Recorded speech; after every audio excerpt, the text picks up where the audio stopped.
What is up? What is up? You're listening to Locked On NBA Draft. This is your host, Rafael Baldwin from NBA Draft Junkies. I'm also doing this video on my YouTube channel. And if you're listening to the podcast, my YouTube channel is NBA Draft Junkies. You can find it on YouTube. I'm up to about 15,000 subscribers, which is still crazy to me. My goal is to get up to maybe 20, 22, 23, maybe even 25. By draft time, I have a lot of content that I'm looking to put out. This is one of my favorite times of the year because it is the beginning of basketball season. If you've been following European basketball, that season has started. EuroLeague has started. The NBA just had their first preseason game. College basketball should be tipping off soon. I used to be big into football, but Nebraska, I'm from Nebraska. Nebraska football hasn't been good. So even though they had a big win this weekend. But in this episode, I wanted to talk about my top 15 players that I want to watch. I guess you can call this my watch list. It's not my big board, it's not my mock draft, but it is 15 guys that I'll be paying close attention to this basketball season. And let's just get started. At number 15, the number 15 prospect on my watch list that I'll be paying close attention to this season is Daimion Collins from Kentucky. Now, Collins is a Texas kid. I live in Texas. He's from Atlanta, Texas. I never even heard of Atlanta, Texas until Daimion Collins. But yeah, he's someone that I'm looking forward to watching this year. And one of the reasons why I'm looking forward to watching his progression is because Collins is a guy that I kind of struggle with. Simply because I have a hard time deciding, is he what I want him to be, or is he who he wants to be? I don't know if that makes sense to you. But when I look at him, I see his athleticism, I see his skills. I want to see him in the post. I want to see him play like Kevin Garnett. Like, I know Kevin Garnett can't be duplicated, but I want to see him down low on the block and just using his physical tools to dominate. When I watch his film, I see a guy that is 6'9", 6'10", that wants to be a wing. I see him settling for a lot of jump shots. I see him trying to take guys off the dribble. Now, he is skilled. He can't put the ball on the floor. But I just feel like he should be on the block where he can utilize his talents even more and maximize just all his gifts. What I'm looking forward to seeing is how he plays at Kentucky. I just can't imagine Calipari giving him the same freedom that he had with Team Griffin. I imagine Coach Cal is going to have him on the block. You're going to see him as a role man.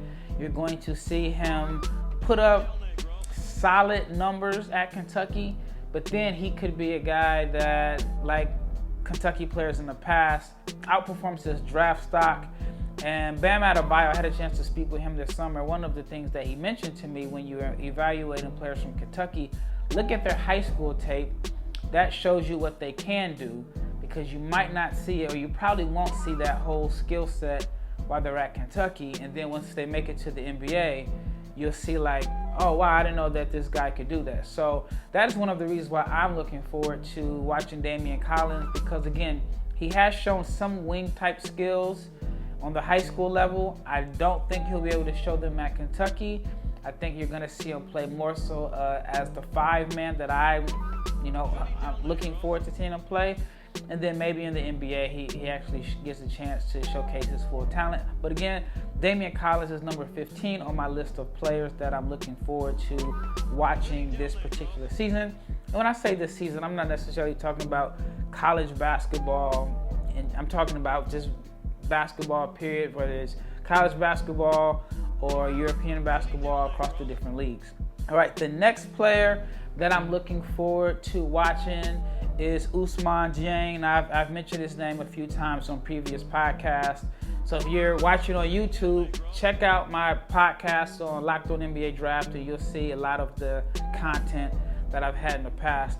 But Dieng is someone that I'm really looking forward to seeing. He's super skilled. I mean, he's drawn comparisons to Paul George. There's not a whole lot of film on him because between COVID and injuries, it's just kind of hard to find film. But what I have seen, I like what I see. I've had a chance to watch him in person. He is super talented. But one of the reasons why I'm looking forward to watching him is because I want to see how he plays in New Zealand. This New Zealand Breakers team has quite a few guards between Peyton Siva. You have his Hugo Besson, who is also an NBA draft prospect from France, who is a ball handler, who I think is a primary ball handler. He'll have the ball. There's another guard that I can't think of off the top of my head right now. And I feel like Dieng is best when he has the ball in his hands.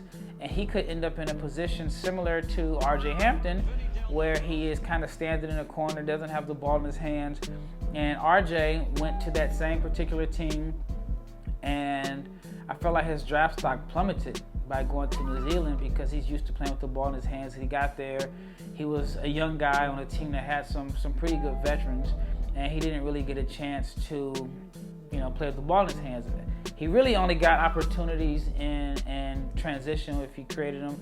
He did a lot of standing in the corner, which I think personally hurt his draft stock because at this time 2 years ago, I felt like R.J. Hampton was a top 10 pick. So I am curious to see how that works out for Dieng because I think he's very similar in the sense that he is best with the ball in his hands. He may, I don't, it's kind of early to say, but he may be a better shooter than R.J. Hampton at the same stage. We'll see, so that may help him out a little bit, but that is one of the reasons why I am really interested in just seeing his role and how he plays for the New Zealand Breakers. All right, the next player that I want to talk about is Jabari Smith Jr. from Auburn. He kind of reminds me of Daimion Collins in a sense.